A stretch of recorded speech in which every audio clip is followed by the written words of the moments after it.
রবিউল আউয়াল এমন একটা মাস যেই মাসে আল্লাহ রাব্বুল আলামিন এই পৃথিবীতে এমন একজন মহামানবকে পাঠিয়েছেন যিনি পুরো বিশ্বটাকে পরিবর্তন করেছেন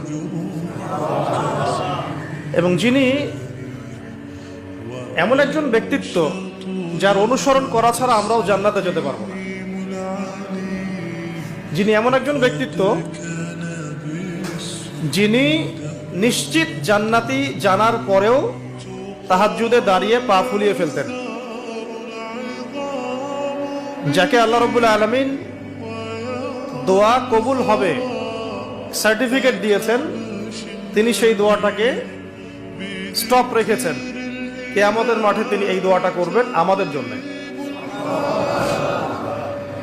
এই মাসে সেই মহামানবকে এই পৃথিবীতে পাঠানো হয়েছে, আবার এই মাসেই আল্লাহ রাব্বুল আলামিন তাকে তার কাছে নিয়ে নিয়েছেন।